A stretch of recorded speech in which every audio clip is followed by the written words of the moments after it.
Hi, I wanted to give an update. I have reached almost the end. I'm about a day over, or a day from it being the end of the fifth week of 6 weeks of the FODMAP diet. So I thought that it would be a good time for me to just stop in. I've debated back and forth all day about me doing it because I've really kind of felt crappy this week and I feel like I've not done a great job. But as I was sort of debating in my head about whether or not I would make a video, I realized why I feel like crap. So I will talk about that.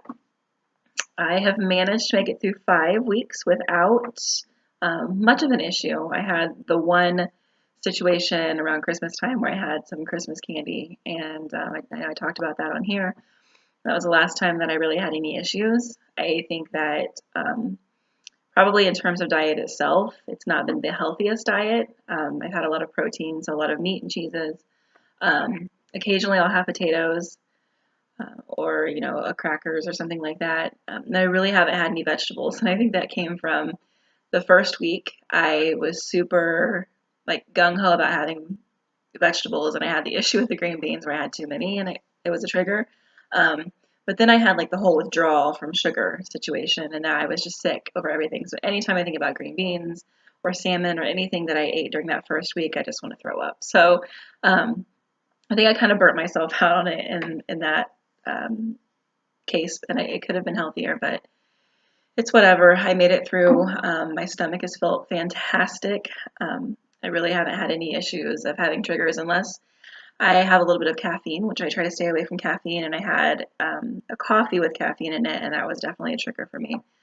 One thing that I have incorporated a little bit of is stevia, and I will just put one in my decaf coffee in the morning. And other than that, it's been okay. I've stayed away from sugar as much as possible. I had sort of an internal debate that went on yesterday. So it's been 5 weeks since I've had any foods that are not on a low FODMAP diet. And one of my favorite foods, probably my favorite food in the entire universe, is pizza. And in particular, I love Papa John's pizza. And normally when I'm very stressed out, if I'm really busy, I'll just order that. And this week I've been incredibly busy. I've been really stressed. Lots of things have been going on. That's just what I've been craving. And so I found out that Papa John's has a gluten-free option. So I spent most of the day yesterday as I'm trying to work and doing different things. I'm debating in my head about whether or not I am okay with stopping this diet at 5 weeks instead of going to 6, because I could get this pizza, and really the only thing that I can't have would be garlic. There's garlic in the sauce. I could have just gotten a cheese and, not gotten any kind of sausage or anything like that. So I could have gotten like cheese and vegetables, but it really would have been just adding garlic in. So garlic is probably the first thing I'm going to add back in anyway. So what's supposed to happen is at the end of 6 weeks, I choose one ingredient, 1 to 2 ingredients, and I add a new one in each week. So I personally am planning on going with one ingredient because I want to make sure that I know exactly what the trigger is. And absolutely my first thing being added back in is garlic, because I never realized how much I use and how much I miss it. So wouldn't surprise me if that's one of my biggest triggers, because I do have so much of it, but I really miss having that flavor in my life. So what I was thinking with the pizza thing was, well, I mean, there's added sugar and stuff in their sauce, but sugar is not off limits when it comes to the low FODMAP diet. PCOS wise, it's not a great thing. But so 6 hours yesterday, I'm going back and forth, and I finally got home and I got on the app and I was going to order the food, and I didn't. I ended up not. I ended up making bacon, which isn't a healthy choice either, but literally that's all I had was bacon. And so it was protein. It was very high protein. It was high fat, very low carb. So that was a good choice. But I kind of had the debate again today because today we are iced and snowed in. So I've been at home all day. I'm kind of craving it again, but ended up having just a chicken breast. So I really had that internal debate about whether or not I wanted to end it at 5 weeks. I've read online where you can do it for 2 weeks and you still get the effects. But I couldn't do it. I feel like I have come so far and tried so hard to do such a great job with this diet that I could not allow myself to just stop. So I stuck with it. I haven't had pizza yet. But like I said, I haven't felt great this week. And I've steadily lost, a pound to 2 pounds every week. And this week I've not done a great job in terms of staying away from the scale. I've actually been weighing myself more often, which is not good, but I'm watching my weight either stay the same or go up a little bit every day. So when I weighed myself this morning, I was the exact same as I was last week. So it was frustrating to me. Um, and I really haven't felt great. I've been really having a hard time sleeping. And I realized that this week I've had the most carbs that I've had at any point in the last 5 weeks. So there was, I really like, I eat a lot of string cheese just because that's protein and I'll usually just have meat. But this week in particular, I am kind of out of all of my go-to snacks. The only time I was really eating any carbs was I would have some, they were gluten-free, like rice and sesame, or rice and quinoa crackers from Aldi, and I would put goat cheese on the top of them. So there was still the extra protein there. This week I've not done so great because I discovered that Kroger has fantastic gluten-free bread. So I can do white gluten-free bread. It's really, really good. And so I literally went through, they're small half loaves, but I literally went through a loaf between like the weekend and Tuesday. So I've realized that how much of a trigger carbs are for me.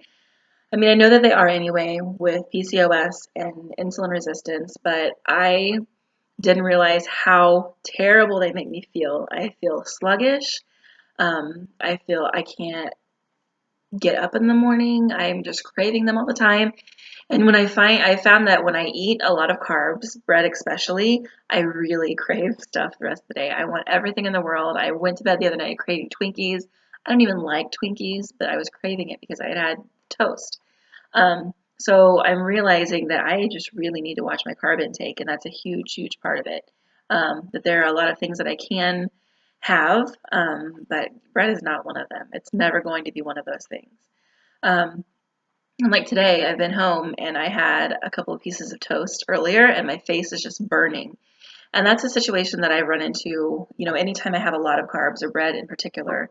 I run into it a lot at like Olive Garden because everything is carbs at Olive Garden, and there are breadsticks, and you don't really count how many breadsticks you have, and my face burns for hours afterwards. So um, I'm realizing that when it comes to PCOS and insulin resistance, there's always the talk that most people can have cheat meals or cheat days, but if you have PCOS, you cannot.